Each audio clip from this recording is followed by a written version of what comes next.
Welcome back, or welcome to Grateful and Full of Greatness. I'm your host, Mark Glissini. On this podcast, I sit down with guests who, in my opinion, live their lives with the pursuit of greatness in mind.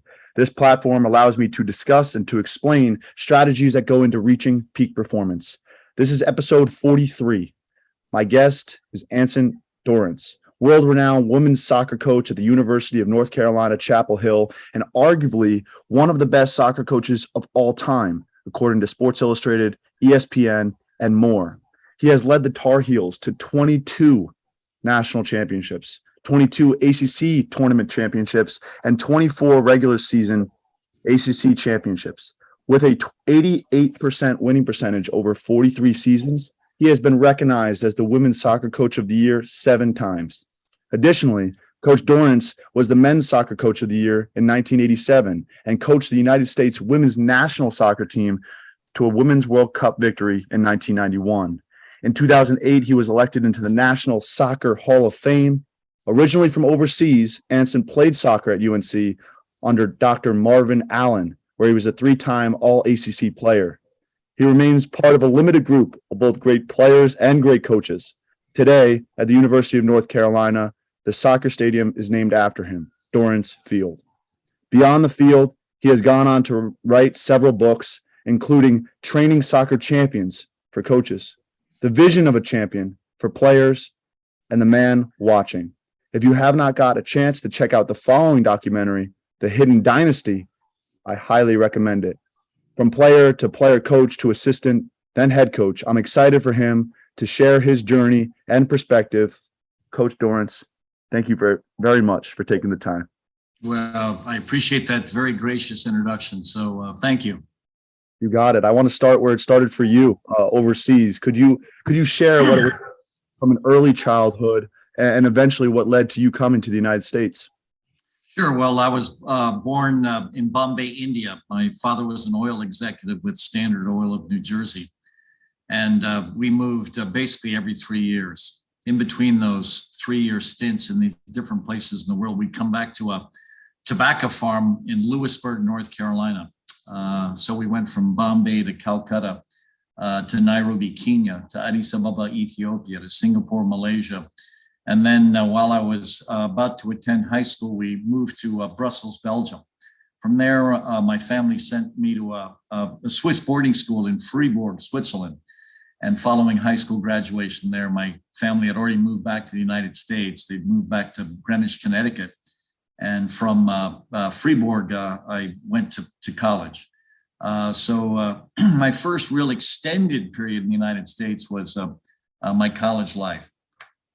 So for me, it was this bouncing around all over the place that had a huge impact on my worldview, but also really influenced my interest in sports. Because one of the ways that all of the Dorrance boys survived was we would jump into the sports culture of whatever country we had moved to. And it was a wonderful transition for me because I love all sports, not just soccer, but all sports. And I just really enjoyed going from country to country and sort of jumping into whatever was happening in that country. My first, brush with soccer was in Ethiopia. I was a second grader, and it was a game we played during our recesses. I was, unlike most American families in Addis Ababa, I was sent to the African school, a Catholic school there. And most of the other American kids in the community went to an American school in Addis. But I went to the African school. And so, of course, during our breaks, our recesses, we played soccer. I was a horrible player, to be completely honest. I was better at marbles and this rock throwing game. Where I had to knock these cigarette carton cardboard cutouts out of a circle with your rock. So all of us carried this flat rock in our back pockets in order to play this game. And I was a classic mark for marbles because being probably the richest kid in the school, I was the only one with new marbles. And so the way you play marbles is you knock a kid's marble out of the circle, it's yours. And I became really good at this because everyone wanted a piece of me because my marbles were brand new. So I became an expert at marbles, an expert at throwing this rock. And I was an absolutely miserable soccer player, but that's my introduction to the game as, the absolutely worst player on the field. But that didn't discourage me. Confidence has never been a personal problem of mine. But that was my first brush with the game. And then obviously I ended up falling in love with it as a collegian at the University of North Carolina, and then had the fortune to end up staying in the game as a coach. So that's a sort of a rapid synopsis of my life story. Well, I absolutely love it. And inside of it, you mentioned the Dorrance boys. Did you have siblings? Did you have brothers? Yeah. Yes, I did. In fact, what was really cool is the best athlete in the family actually wasn't me. It was my younger sister, Maggie. She was 1 year younger than I was, and she was just an incredible athlete. In fact, I think one of the things that really helped me in my transition to coaching women is the fact that in our family, the best athletes were the women. My mother was a better athlete than my father. Used to just pound them, playing golf on the weekends. My mother had swimming records at American University and was like the #1 player on her tennis team there. And so she was an extraordinary athlete. And my younger sister, Maggie, was also just an amazing athlete. So what really benefited me, I think, when I was given a women's team for the first time is this understanding of what women could do. And so Maggie was my example. So I didn't condescend when I started coaching women for the first time, because I know that Maggie was just ferocious and competitive. And I genuinely feel like she gave me the template for where women could go. So I really appreciate her. Then I had another sibling, my 2 brothers actually, and another sister. And the whole family was just involved in athletics at some level. And the boys came with me to the University of North Carolina. Both ended up playing soccer at UNC with me as well. And the girls jumped into different directions. Maggie didn't play collegiate sports the way I did, but could have. She was just an amazing athlete. She ended up studying nursing. And the other youngest sister ended up going to the Rhode Island School of Design and is an interior designer now living in Connecticut. So that's sort of the family siblings. And then you'll love this story. Both sets of my parents, my mother and father were both born in mainland China. And both families were significant families in China. My father's side of the family was there with Standard Oil. My mother's side of the family was the North Carolina side. They were there with American Tobacco. Both sets of grandparents got divorced, and my mother's father married my father's mother and bought a tobacco farm in Lewisburg, North Carolina. So every 3 years, we'd spend 3 to 6 months on this tobacco farm in North Carolina, which is why I eventually ended up attending the University of North Carolina at Chapel Hill. This is basically home for me. Outstanding. I love the background in terms of the worldview and all the interest in sports. It makes a lot of sense on how it has played out in your life. One of the things that I know you and I have a love for high performance, but my mom was also the great athlete and was exceptional at tennis and never let me win a single thing, and has added to that competitive fire. So as I mentioned in the introduction, I pointed out that you were an outstanding athlete. I didn't know it was in marbles, but it evolved into soccer. So what do you take from your playing days as a young athlete or a collegiate athlete into your coaching style? Well, honestly, I just love games and sports. And I had the incredible fortune as a second semester freshman in high school to be sent to a wonderful boarding school in Freiburg, Switzerland. And what's really cool about the boarding school environment is that's all we did all day, is we just competed in things. And we certainly had to go to school in the morning and in the early afternoon. But the rest of the day, you're either on the sports team or you were in the dorm and you were playing either foosball or, bumper pool or billiards or ping pong. You were doing something to sort of, enjoy your life in this environment. And even though it was a fantastic school academically, I think the best part of the education I got at La Villa Saint-Jean was just playing all the different sports. I played soccer and basketball and tennis, and I skied, and we mountain climbed, and we even played a little bit of ice hockey. I mean, we played everything under the sun. And then when we weren't playing on our respective sports teams, we just jumped into, ping pong and foosball and billiards. And so it was just you're just dawn to dusk. You're competing with the other boys in the school. And I just absolutely loved it. There's not a game or a sport out there I don't absolutely love. And it sort of shaped my view on, how we should raise our kids. Because I'm asked this question all the time, because right now in my sport, I think we're going in the wrong direction in terms of early specialization, basically burnout. I mean, one of the tragedies in soccer in this country right now, at the ages of 14, 15, and 16, kids are quitting the game in droves. And I think we're pressing our kids too much to become committed to one sport. And I think sports is something you should absolutely love and enjoy, that you do in your neighborhood with, the people around you. And eventually you can certainly specialize. But I think when you're growing up, I think the most critical thing is to fall in love with games and sports, which is a way to also fall in love with people that are playing the sports that you're playing with and against. And so for me, one of the messages I tell everyone is, don't, if you're a parent, don't think your kid has to specialize at the age of 10 and commit, 12 months a year to the development of one sport. No, have them play them all. Have them sample everything, have them enjoy everything, because the cross-training effect to develop the elite athlete, I think, is more effective than the specialization effect. And obviously there are books written about this. Range is one I've read that I really enjoy. And it's not like you can't decide to specialize and make it. No, I mean, the Williams sisters, obviously Tiger Woods, those are examples of, three amazing athletes that made it at the highest level by specializing. But I think in general, the best players come from the best athletes come from generalists that, sampled everything, play everything, and then decided eventually to specialize in one or two things. And I think that is certainly a better route than this early specialization that, in my opinion, is starting to cripple the growth of my game. Yeah, just from the opening chapter of Range, Tiger versus Federer, you're able to see, obviously, he's on the Johnny Carson show at 3 years old. And then Federer has a Polish parent who never pushed him to tennis, and he just wanted to play it because she was playing it.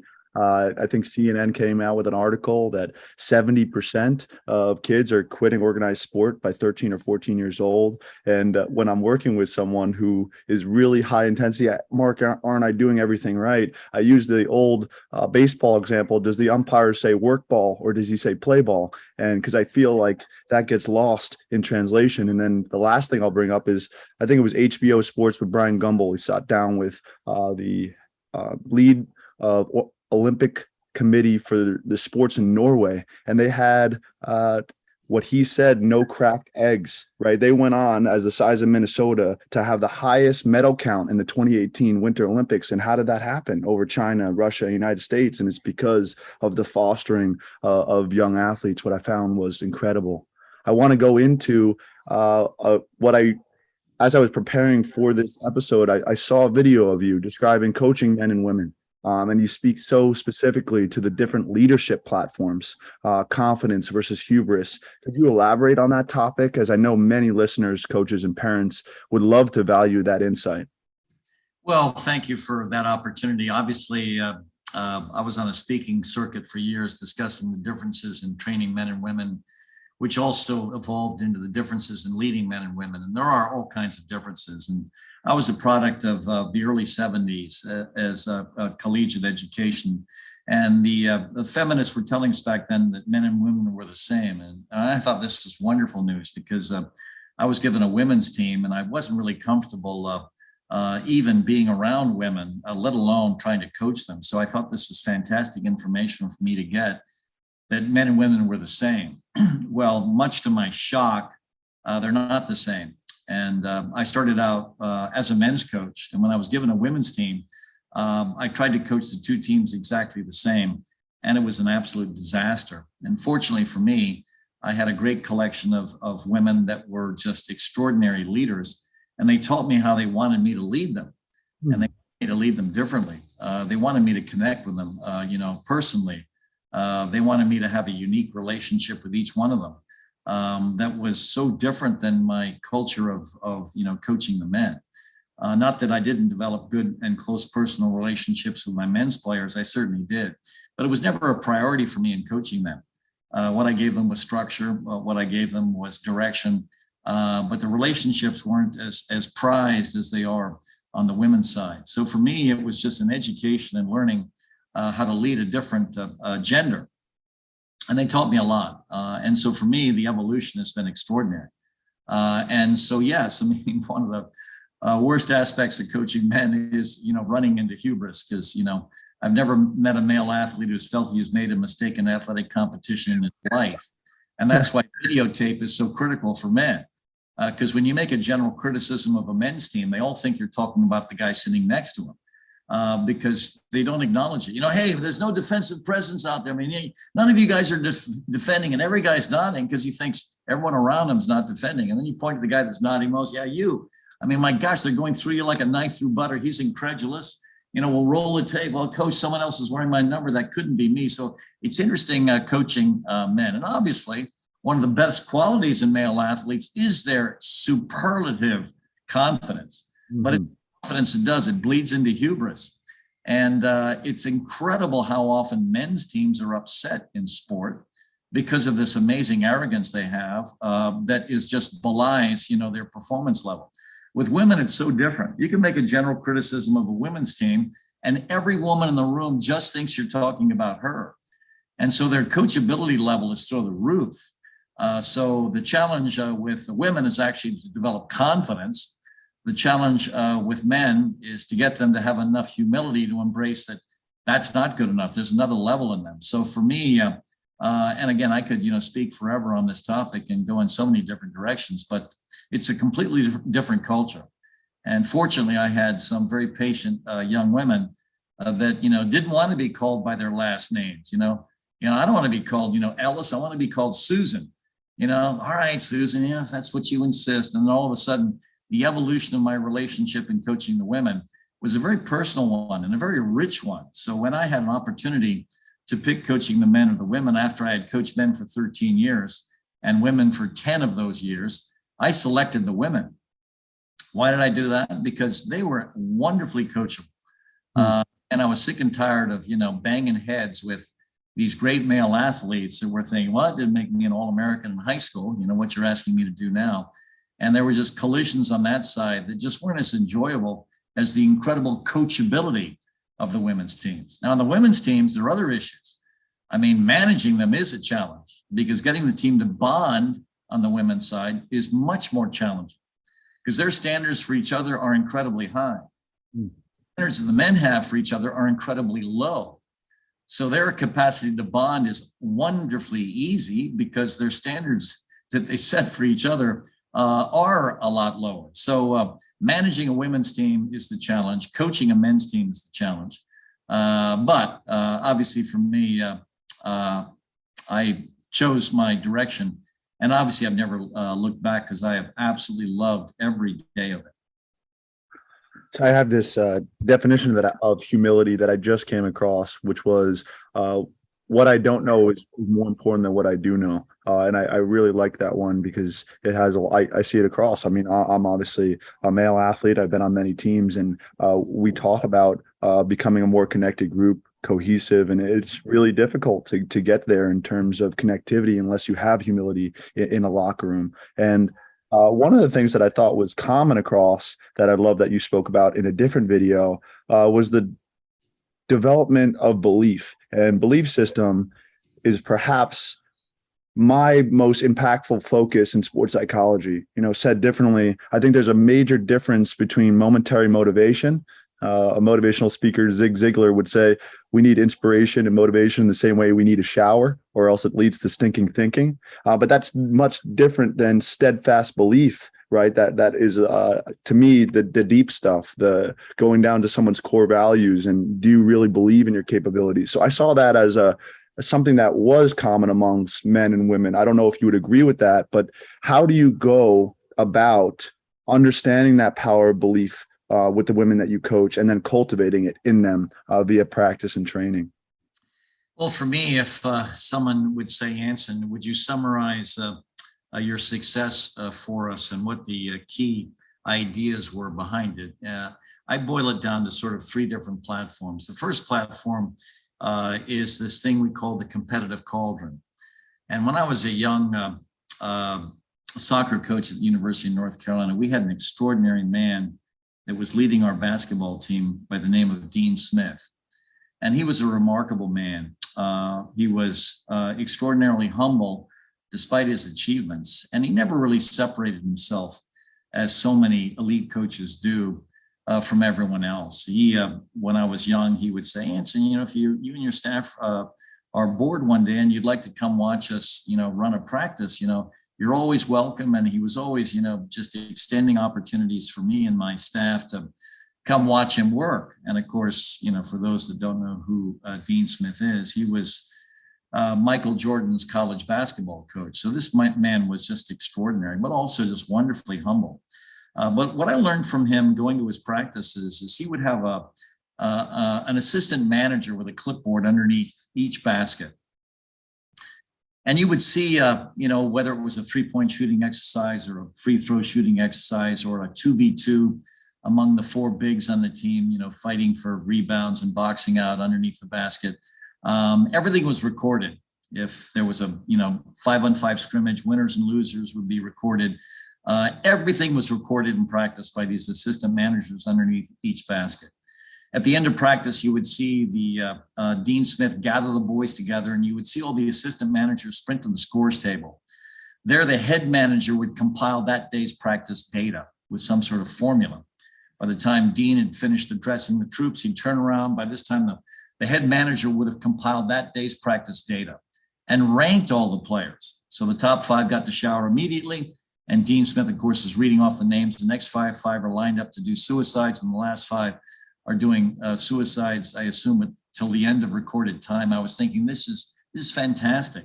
The immediacy of the feedback, the accountability of performance, the data-driven nature of the evaluation. So it's not my opinion that you were good today or you weren't good today or weren't good enough today. It was all data-driven. And I just loved it. And I was thinking, you know what? If I were an athlete, this is the way I would like to be evaluated. I would like to fight every single practice, every single time I come out with my teammates to see who is the alpha in every category, because that's who I am. I like to beat everyone in everything. And I want it to be objective. I don't want someone's opinion of how I just did. No, I want there to be some sort of game that we play that's recorded where we get to sort out who the winner is. And I want it to be every single day. And so all of a sudden, this Dean Smith idea was so fantastic. We took it to a new level and we call it the competitive Cauldron. And it's basically a soccerized Dean Smith practice. We post this stuff on a bulletin board down in our practice complex, but every single night we have 3 analytics boys that analyze every practice and rank every drill and every practice. So if we have 5 different exercises during a typical practice, and one of them is a shooting exercise, one of them is a possessional game, one of them is a heading exercise, one of them is this, that, or the other thing, everyone on the 30-player roster we have is evaluated from 1 to 30. And then that night they get, now with email, they have this thing emailed to them. So before they go to sleep at night, they have an immediate evaluation of their performance. Now, if they come to practice the next day, all this data is sort of summarized, and they get to see where they are in 28 different categories.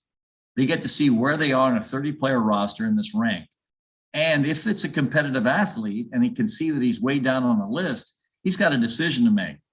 So he can either, you know, decide not to do anything and stay at that level, or he can compete, fight his way to the top. Because as he fights his way to the top, it's going to be clear to me. And by the way, I don't need to look at the data to make my decisions on who starts, who plays, and who subs in or out. No, I can look at a practice and not even look at the data, know who's my top player. But this is feedback for the player. Because obviously everyone has a personal narrative. Your personal narrative is designed to protect you from pain and accountability.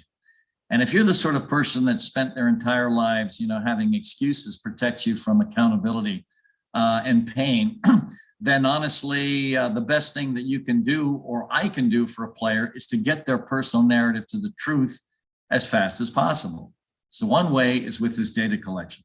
Now, to get to the point that you're driving at, which I think is the most important of all the different things we do, for me, the real value of athletics is in human development, because if there's no human development piece to athletics, in my mind, it has absolutely little value.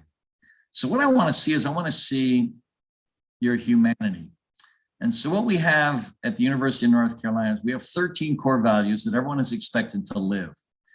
Most people are shocked when they hear this. I don't believe in rules. I don't even have a rule about show up on time. Basically, I'm going to treat every kid like an adult. If he doesn't realize yet that he has to show up on time, boy, are all of us in trouble. So there's certain things you don't have to have rules about. Of course, you have to show up on time. So basically, every kid that comes in is treated like an adult until, of course, they demonstrate that they're not an adult yet. And then, of course, they have to be corrected. But our corrections, aren't extra sprints or anything else. Our corrections are memorizing more core values. So 13 core values. Each core value is attached to a motivational quote, and you're expected to live it. Twice a year, your teammates evaluate you against these 13 principles of living, these quotes, and you're expected to basically live them in the most aggressive way. Every time I meet with a player, and I meet with them 3 times a year formally, they have to recite their core values. And if they're not successful at doing this, we literally have them leave the room until they memorize it perfectly to come back to basically demonstrate that these have to be a part of who they are. And how did I come up with this? Well, I came up with this by reading a New York Times magazine article years ago about this woman that went to Columbia to study Russian literature. She went in there when Joseph Brodsky, a Russian exile poet, was hired by Columbia to basically teach all the PhDs at Columbia and master's candidates in Russian literature. And she comes in with her other incoming extraordinary scholars, because obviously to be at Columbia, you have to be a significant student. And he assigns all of these students Russian literature and poetry to memorize. And the Columbia PhD candidates couldn't believe it. They thought this was ridiculous. Memorizing poetry and literature, this goes back to elementary school. I don't think Professor Brodsky understands who the heck he's dealing with.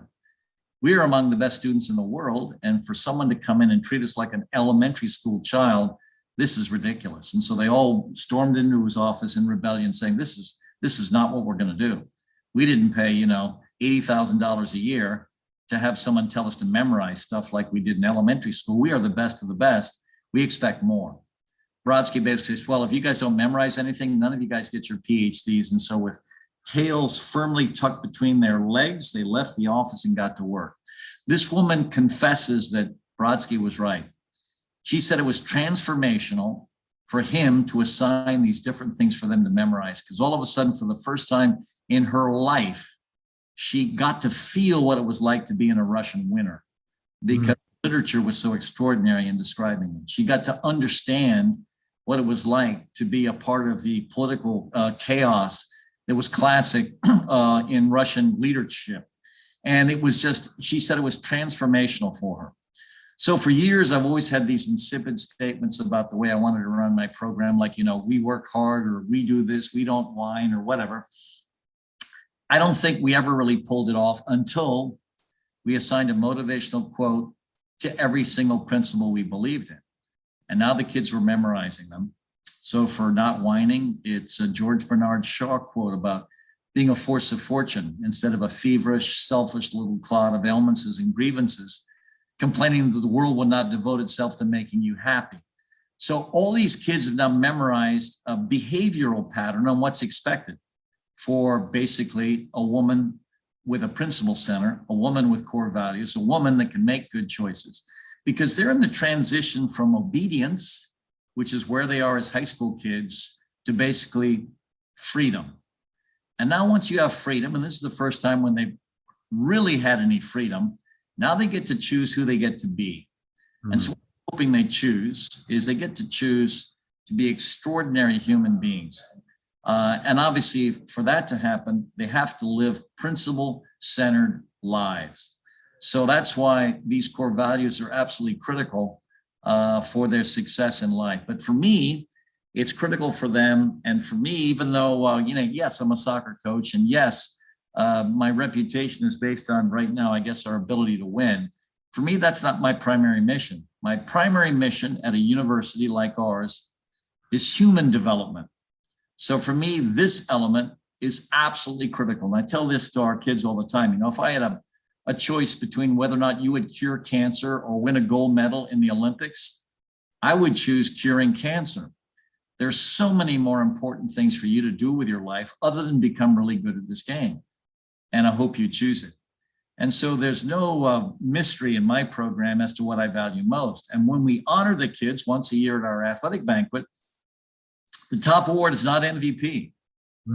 Top award is the Kelly Muldoon Award for Character, which is how you treat the people around you, how you live your core values, how you basically, are you compassionate? Are you caring? Are you kind?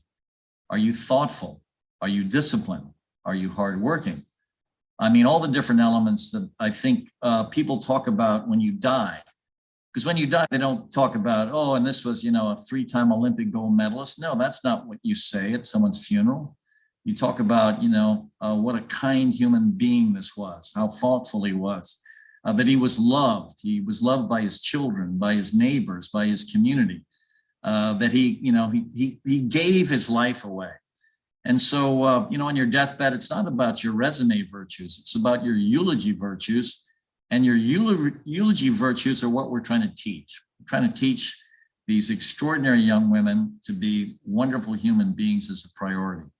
So for me, those 3 platforms, the competitive Cauldron, I think trains them to be basically alpha females on the field when we compete.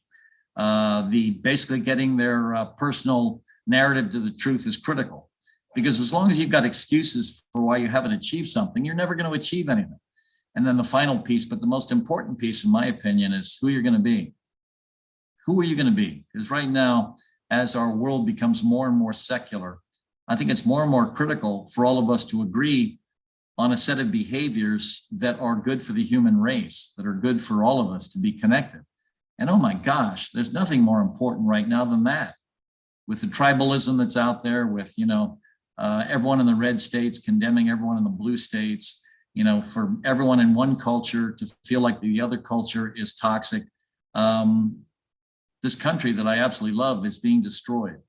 And we have to change that. I think this principle-centered living quality is even more critical for us now, and certainly more critical than just helping you create a team that has great chemistry, that play for each other.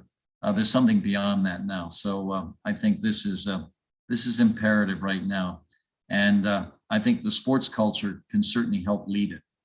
Yeah, I mean, that was beautifully said. Thanks, Coach, for that. And to summarize it to someone who's taking notes right now, because I really hope somebody has a pen in hand, those 3 things are summarized 1, 2, and 3. Competitive Cauldron is 1. What's the second?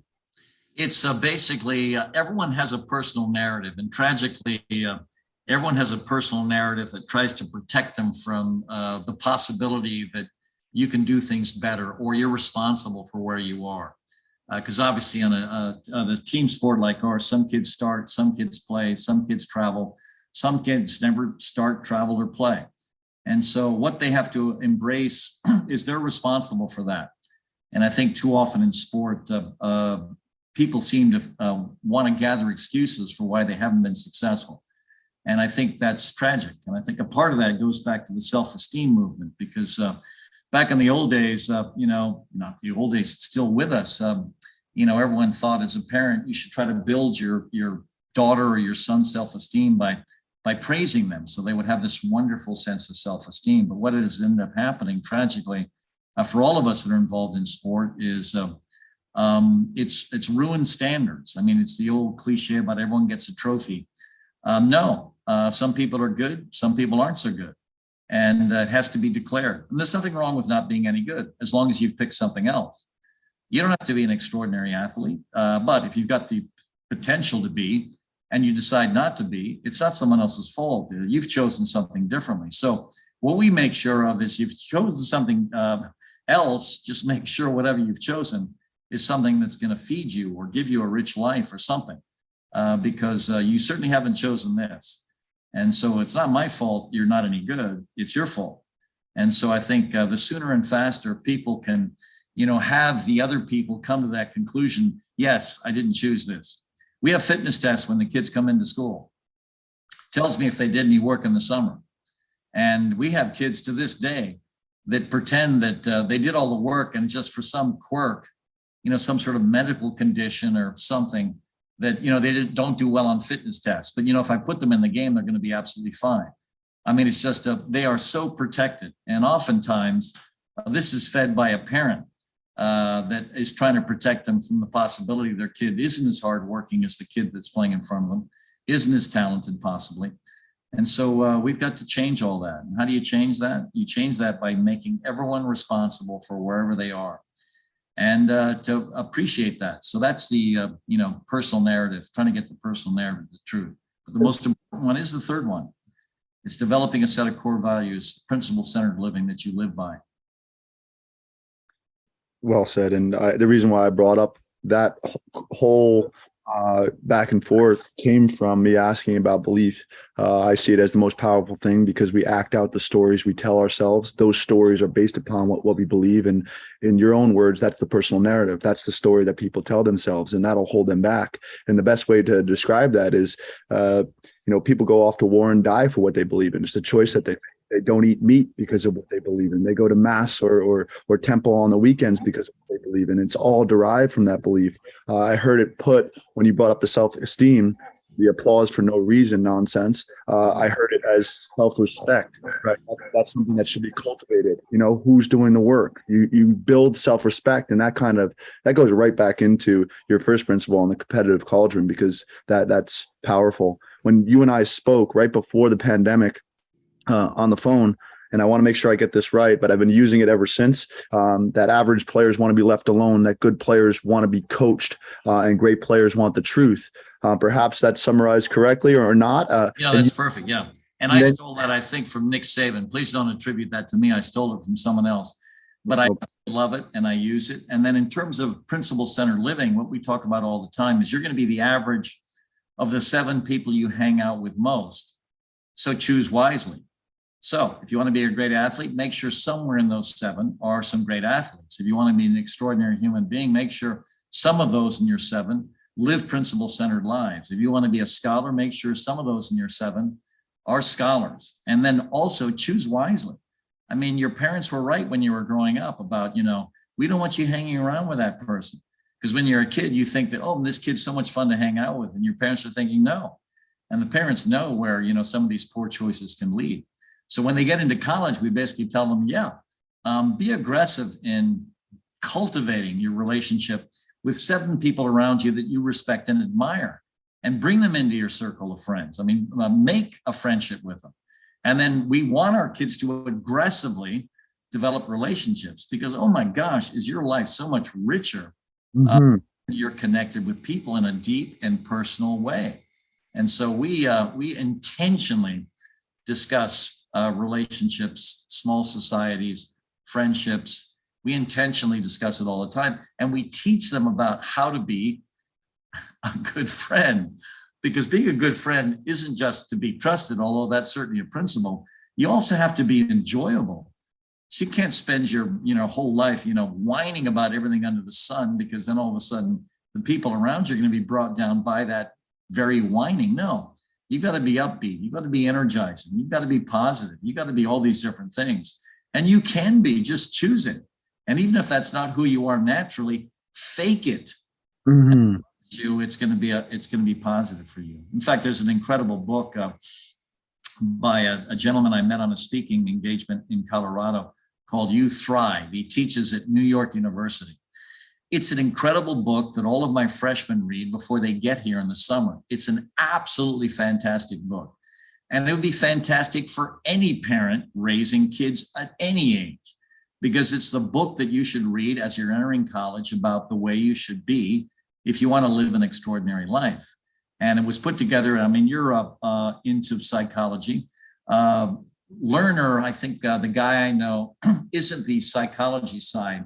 And I can't remember what his background is. Maybe it's education, but he collaborated with a guy that's an expert in psychology. And this book is just extraordinary. And we have all the freshmen read it, and we have a book club for them when they arrive in August. And every time I go over the book again, I'm incredulous at the fact that it is so extraordinary. And we just finished it because obviously we're still in August. But I recommend it for anyone raising kids, anyone that's, between the ages of 17 and 21. I just think it's fantastic because it addresses so many of the things that you and I are talking about right now. Well, first and foremost, in the first part of your answer, one of the things that I loved is that all the the reemphasis of all the choices you have, right? You get to choose what you do there. And then from the book title, You Thrive, when I'm describing mental performance and high performance, peak performance, that word is big in the explanation, because many scientists say that we're here for survival and reproduction, and that's it.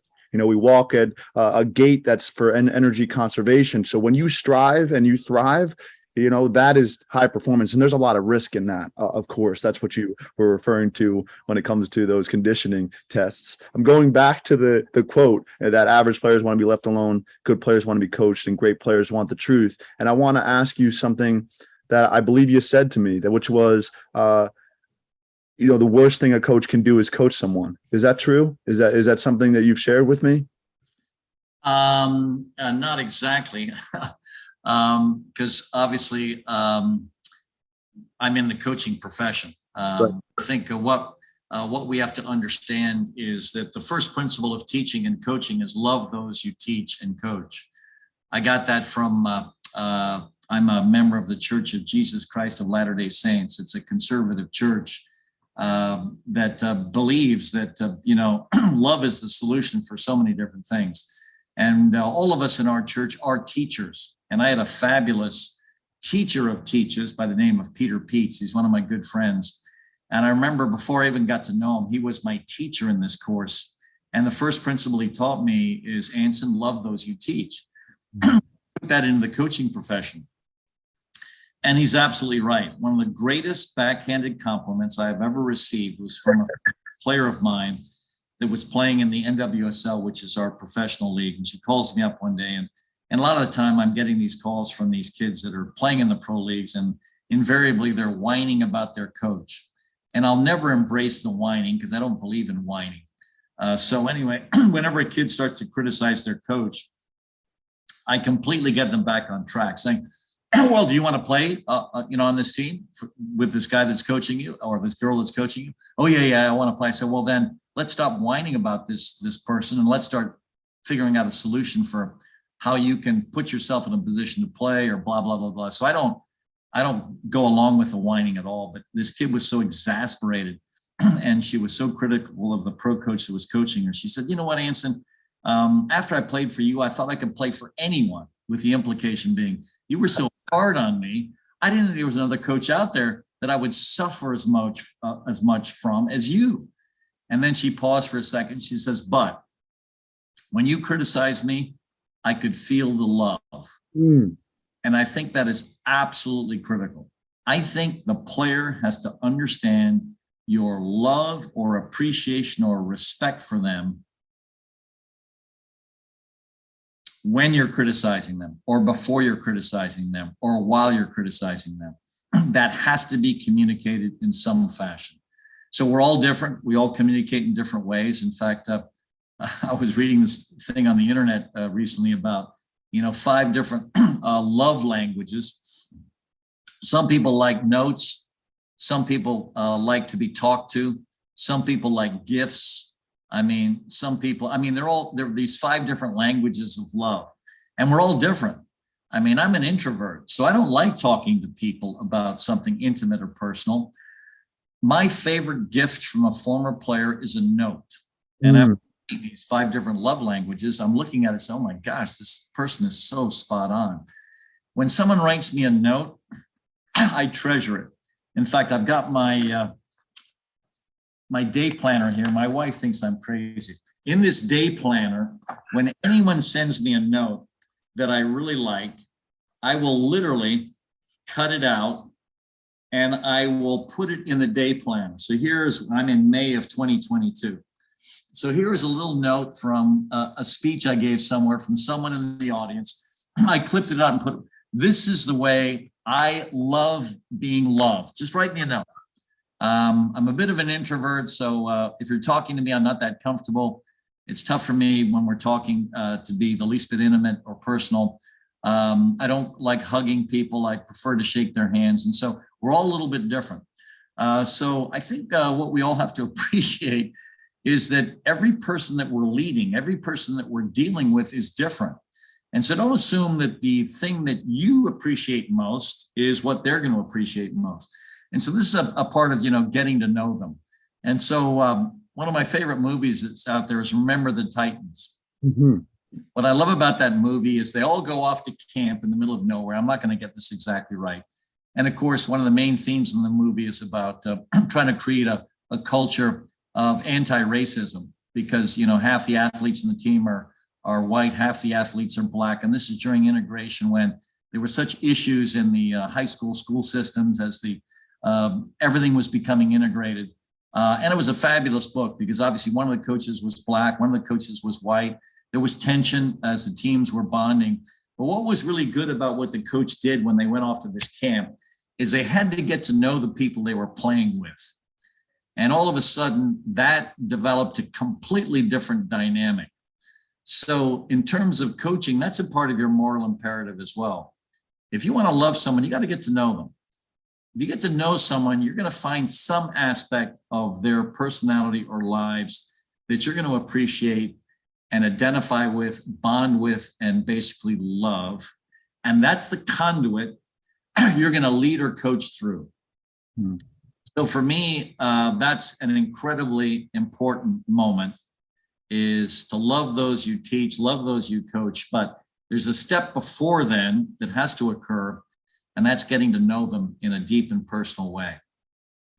I would say when I was listening to you talking about, perhaps the coach shouldn't coach, really what I took away from it was coaching is just another form of criticism, and they really got to know that you care about them. I was listening to a relationship coach talk about how all problems between two people come from one of the following three topics, and that was power and control, closeness and care, respect and recognition.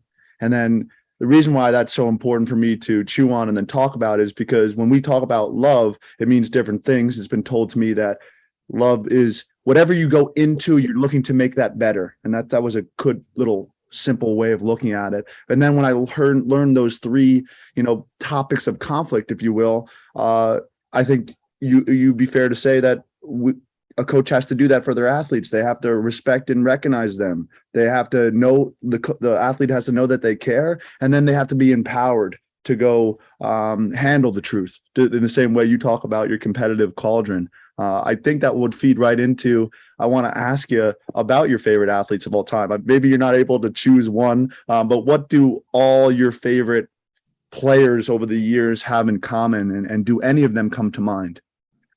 Well, yeah, I mean, we've had so many, and obviously I've had opportunities to speak about these amazing athletes all of my life, and I've loved them because any coach will tell you that we learn a lot from the athlete. So please don't think that this exchange is one-sided, that we're constantly giving, they're taking. No.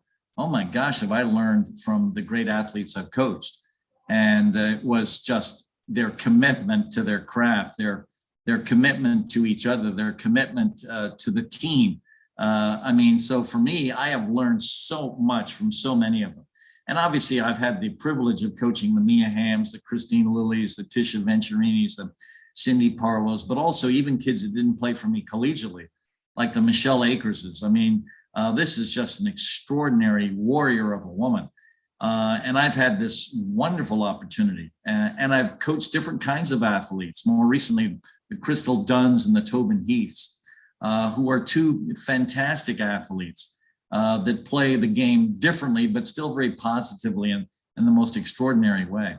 And so for me, I could go on and on and on because we've had so many amazing athletes that have come through here. And honestly, one reason I'm still coaching, I'm 71 years old. I don't have to be coaching anymore. I absolutely love it. And I love these kids. I love watching them take on their challenge to become the best they can be. But it's not just become the best they can be as soccer players, become the best they can be as human beings. And the longer I've been in coaching, the thing I have learned more and more of is how critical this connection piece is. The connection piece for me, if I look at the 10 elements of athletic character that we consider critical for your evolution as an athlete, we talk about self-discipline, we talk about competitive fire, we talk about self-belief, we talk about love of the ball, we talk about love of watching the game, love of playing the game, we talk about grit, we talk about coachability, we talk about connection. And now more and more, the connection piece is becoming the most important piece for me. And there's an extraordinary woman that's a teacher at Georgetown that teaches business culture and communication. And she got her PhD down here at Keenan Flagler Business School at UNC. And she and I met very much like you and I are meeting right now on some sort of podcast, or maybe she was a part of a group listening to a podcast. And as a result, she connected with me. And because of that connection, we're now writing a book together on culture. Oh, wow. And this connection piece is what she and I are aggressively working on right now. And connection for me within the team context is, do you love your teammates and do they love you? And we're doing all these little rituals before games and before practices, and after practices that are bonding us. I am feeling the bond, and I am the hardest kind of person to develop this bond because I am radically introverted. And even though, people don't believe it, because I have no issue speaking publicly and I'm not shy. And what they don't understand is just because I don't have any issue speaking and I'm not shy, they think I'm an extrovert. I'm not an extrovert. I'd rather be at home reading a book right now than talking to you.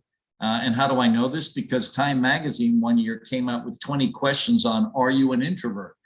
I answered 19 of them as a radical introvert.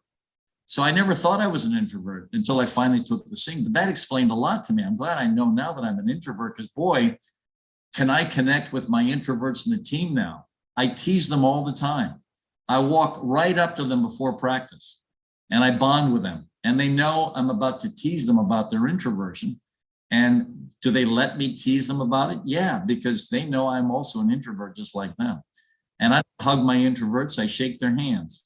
And my conversations with them are 1 or 2 sentences because I know that's the extent of a conversation I want to have with someone myself. So what's really, really critical is for you to certainly sort this out, but also the connection piece is absolutely everything. Do you love your teammates?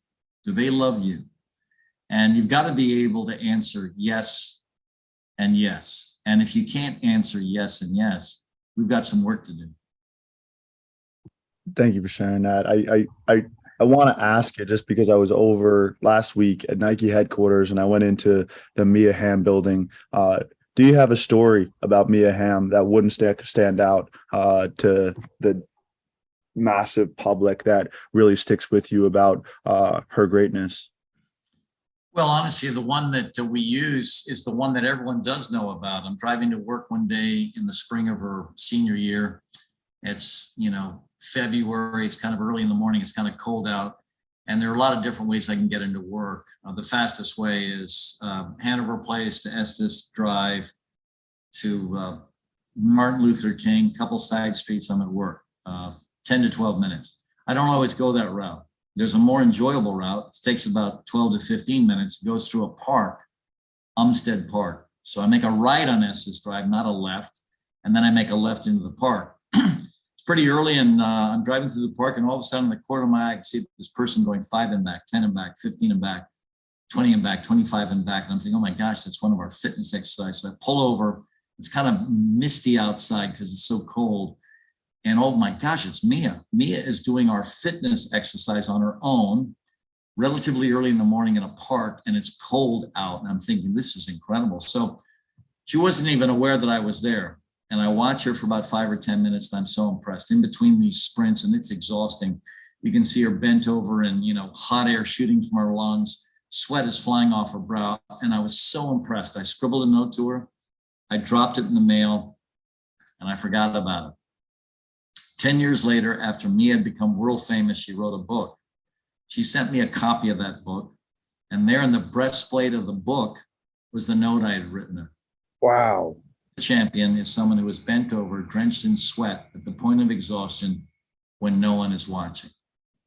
And that meant so much to me because, again, it gets back to, how do I want to be loved? I want to be loved that way. I want her to, honor me with a note that I had written her, because for me, I didn't call her up. I sent her a note. if I had a different way to express love, I would have called her. But the way I express love is I write people notes.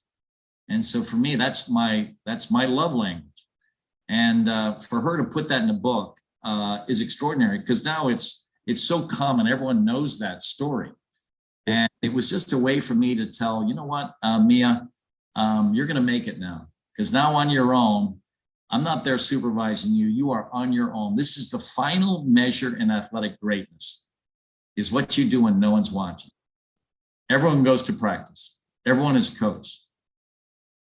What you do on your own is the final measure in athletic greatness. And then she demonstrated that to me. And I knew from that moment on, she was going to be one of the best of all time. There's a lot of love in that story. And as someone said to me, the definition of a great story is when it's told, you know why it was told. And that's how I felt. I felt that viscerally when you were telling that story. So thank you. I don't want to take much more of your time, so I'm going to kind of combine questions together and then wrap up. I just have two questions that I'll put together. One was about highs and lows of your career, and I wanted to know kind of how the hardship helped you become even a better coach. And I was going to combine that with, what do you know now as a coach that maybe to a young coach that might be listening to this could take away? What do you know now that you wish you knew when you were first starting out? Well, it's interesting. I'm asked that question in several different ways. What would you tell your younger self? And I've actually answered a lot of different ways, but here is the way I'm answering it now. And I think I'm going to stay with this. I wouldn't tell that guy anything. To suffer. I think the fastest way to grow is while you're suffering. I don't want that guy to have any shortcuts. I don't want my younger self to have any shortcuts at all. I want every piece of adversity that he's experienced in his life to continue to be there, because it's during those moments you get to measure who you're going to be. And so in the old days, I would answer that differently, but not anymore.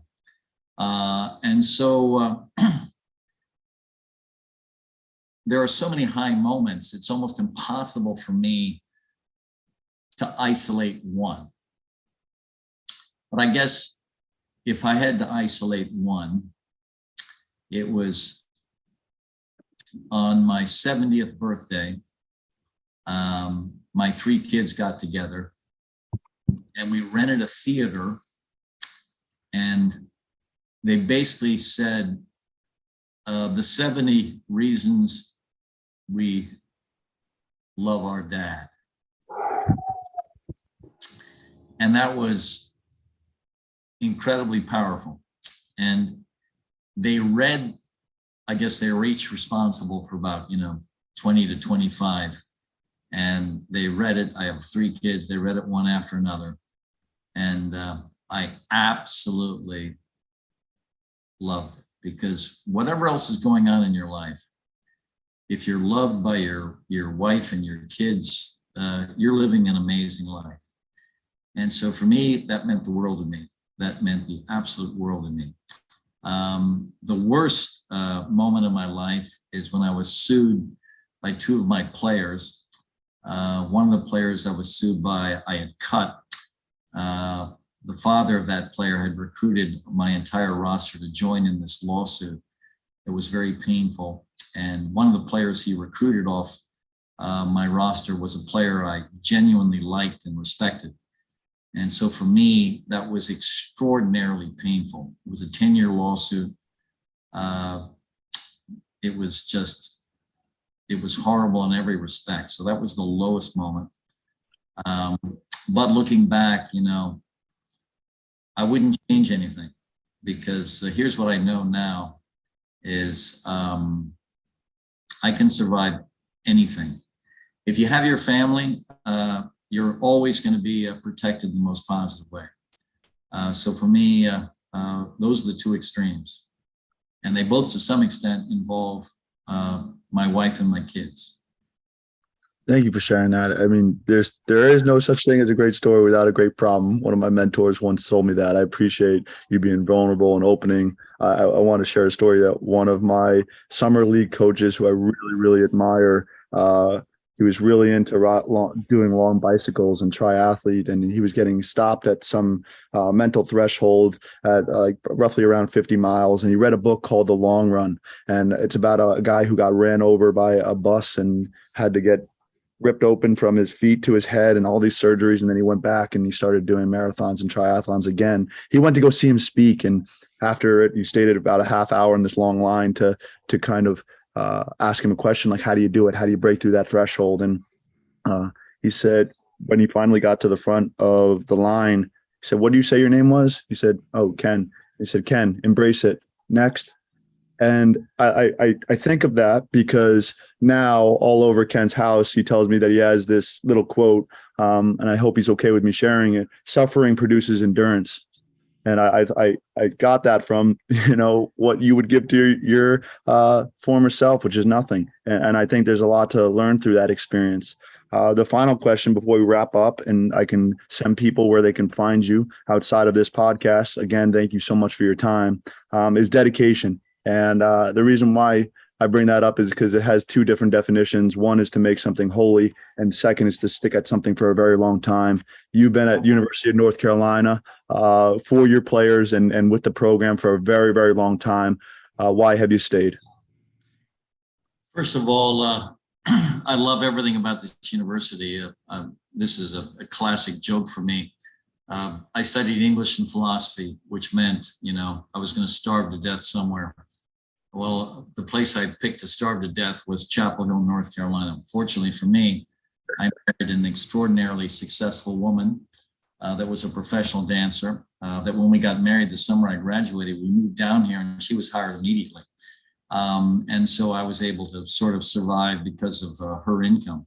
But honestly, I have loved everything about this place. And it's really interesting. While I was growing up on that tobacco farm, my grandmother knew that because she had also traveled a lot in her life, she knew that it's really important for all of us to have a home, a sense of place that means something to us, which is why she always tried to make our stay at this farmhouse in Lewisburg, North Carolina special, because she wanted all of her grandkids, and I was among them, to have a sense of place.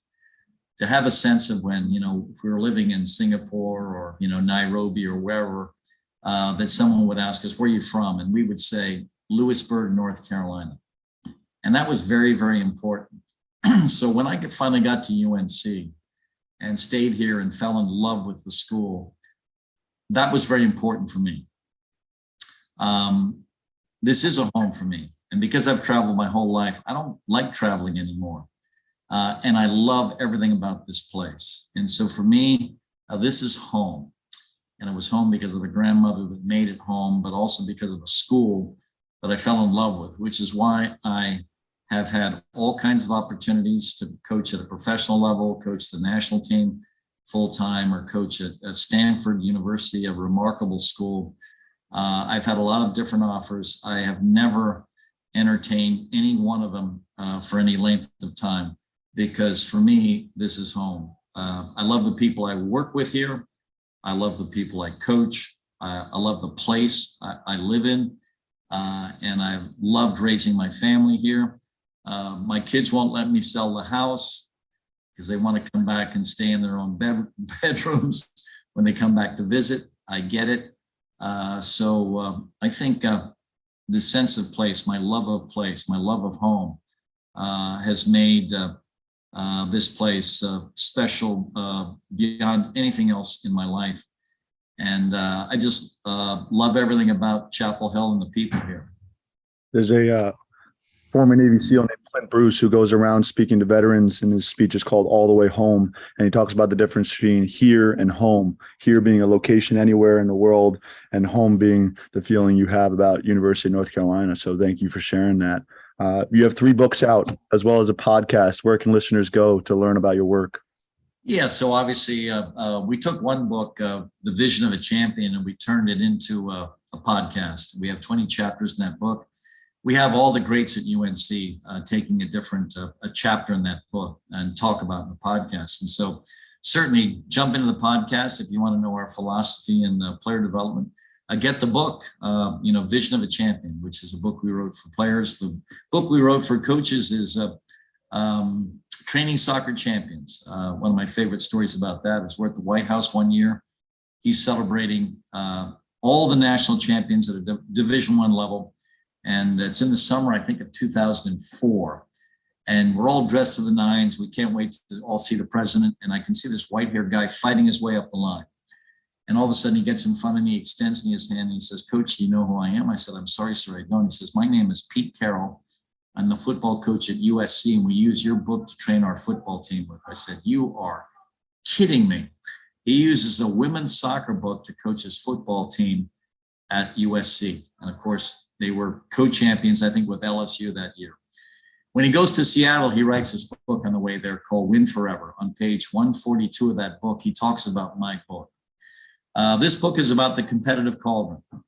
And it is a book that is still selling incredibly well. And I have seen it, on the shelves of NBA coaches, obviously NFL coaches, National Hockey League coaches. You'll love this. I got a call from my brother one day, and he says, "Anson, you watching the Hurricane?" I said, "No, I'm driving." He says, "Well, the Blues coach is on right now, and he uses your book to coach his hockey team with." I said, "You're freaking kidding me." And so that book is used certainly in soccer, and interesting enough, volleyball, because the national coach for volleyball, Terry Liskevich, started talking about my book in all of his clinics. And so it's amazing how much that book is still selling, but it's a great book for coaches. Even though 1/3 of it is obsolete, they asked for it to be reprinted without changing a word because it was the cheapest way for them to do it. I said, no problem. And that was about 5 or 6 years ago. And it's still selling like hotcakes just because the concept of the cauldron, which again, I took from Dean Smith, is so powerful. So that book is for coaches. The other book with the podcast is for athletes and players, but also coaches. And then if you want an insight into our culture, The Man Watching, written by Tim Carruthers, who was a Sports Illustrated writer that was so jaded about speaking with these NBA players. He called me up one day and said, "Anson, I'm just getting burned out. Can I come down and spend a year with you and we'll write this book?" And I said, "Sure, come on down." He spent 5 years with us. Wow. First edit of the book was over 1,000 pages. The publisher said, no one will buy a 1,000-page book. So he hammered it down to 400 or 500 pages. And it is an incredible book about what has happened here, the culture of the team. He's interviewed all these players back in the day. And basically that book was the basis of the Hidden Dynasty, a documentary that came out, I think, early in the summer, that I think is basically, let me see here. Yeah, the Hidden Dynasty is still re-airing on ESPN occasionally, but it still isn't yet on demand or in any streaming services, but you can still get it on ESPN because it'll pop up every now and then. And so that was basically taking his book and turning it into a documentary.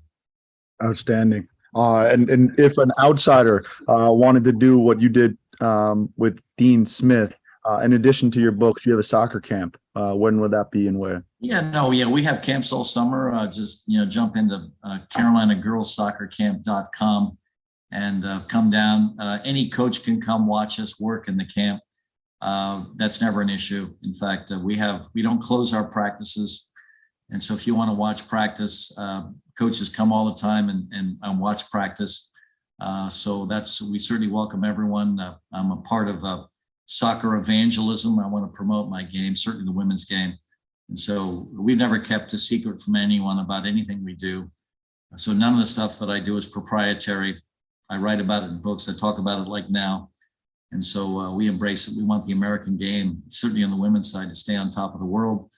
And we're excited about the men's side because we're catching up on that side too.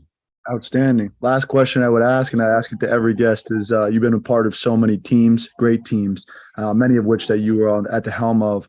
When you reflect on all those teams that possessed greatness, what did they all have in common? The most critical thing is leadership on the field. Leadership on the field is critical, especially in women's athletics. You can't lead from the sideline effectively. So if you don't have leaders on the field, it's going to be tough for them to win everything. The other critical piece is chemistry. Again, it gets back to what I was saying about connection. They have to love each other. They have to play for each other. There's no better incentive than playing for the people around you. And so for us, it's about those elements. It's about leading your teammates. And if you have the credibility to lead, then lead. We have so many women that are well respected and they're so afraid to lead because in the culture of young women, for some reason, if you start to lead aggressively, you're excoriated. We have to change that. We have to change the way we, I guess, raise our women. Right now, if a boy is competitive, he's put on a pedestal. If a girl is competitive, she's excoriated, like there's something wrong with her. There is nothing wrong with her.